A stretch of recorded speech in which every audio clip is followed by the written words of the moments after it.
In today's video, I'm going to be breaking down 5 things to avoid when you are low lighting for your guests. If you've ever done low lights and when it's done, it just doesn't not quite right, well, I've been there myself. I'm going to give you the tips and the tricks that you need to get your low lights so that you have more confidence. I'm going to give you my 5 tips to consider avoiding when you're doing low lights so that you don't fall into those same pitfalls that I did for years. I've been doing hair for over 25 years, and so these tips really help me to be able to get these guests out with their hair looking really seamless and beautiful, and that's what I want to share with you today. Good afternoon, my fellow stylists, enthusiasts, and friends. Welcome to my channel. If you are new here, thank you for stopping by. My name is Maureen Moody and I'm the Curious Stylist. And if you're curious and nerding out on hair color is fun for you, then you might want to stick around. And to my returning subscribers, you all know you're my fellow color geeks. Tip number 1. You've got to look at the fabric of the hair that you're working with. And what I mean by that is, does the person have really strong hair that's really in good condition, or is it pretty beat up? When the hair is pretty beat up, there is a general rule that the hair is going to grab, sometimes with certain guests, a little darker than what you would expect it to. I've had that happen. There are some things to think about when you're looking at the hair. If that hair is very brittle and blown out, you're gonna realize that that hair might grab drabber and darker. So that is something to consider when you are low lighting. So that's my tip number 1. So what I'm saying is you're gonna wanna grab a beige or a gold and put that in your low light formulation to help fill the hair so it's not too drab or ashy. You don't have to place all of your low lights to the very end. So you're not going to paint every single low light when you are working from like roots to ends.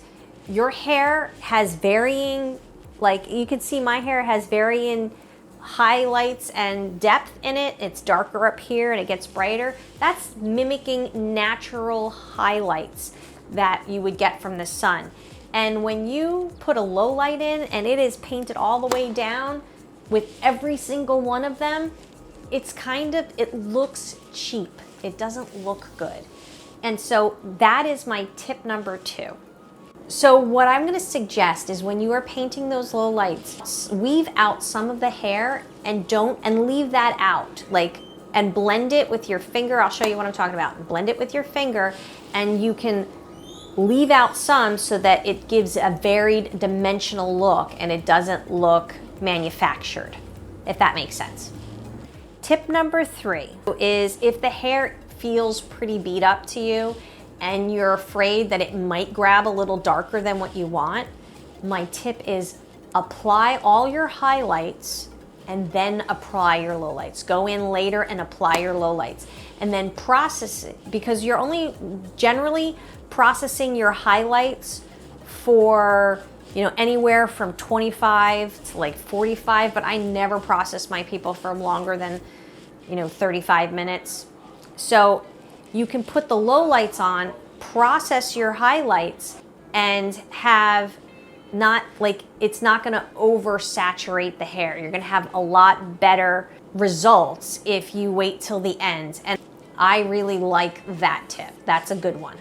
If you're finding value in this content, please smash the like button and subscribe. Every Monday, I drop a new video on hair color education. My tip number 4 is I never use permanent color to low light, ever. I never do. I mean, I could probably use the TBH Tone Softener by Schwarzkopf and mix, my Agora 1:1:1, but I'll be honest with you, I don't really like the way it wears. I've done it before. I'm not really a big fan.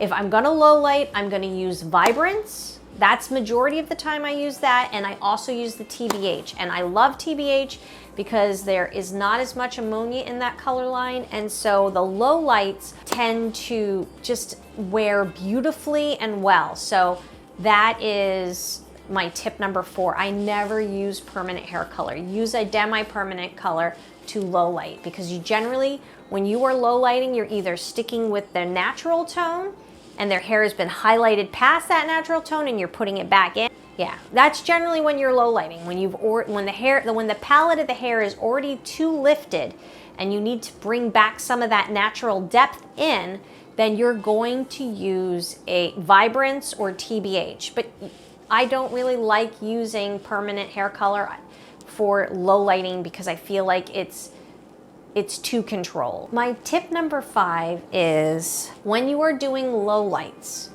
as opposed to your highlights, when you do your highlights, you're gonna take, like, let's say you're doing a baby light. You're gonna do super baby fine sections with some weaving and all that. Or you're gonna do your super fine slices when you're doing your baby lights. But when you do the low light for that, it's gonna be thinner, but it's still going to be, it's gonna be thin, but it's not gonna be as thin as your baby lights or your highlights. So you're gonna want to, when you do your low lights, give some dimension. So, and you know that there's like a tried and true foil trick. If you're going to do low lights, you do 2 foils to 1 low light, 2 foils to 1 low light. It really helps to vary it. You can do 3 to 1, but 2 to 1 seems to be a really, I need it to fade out.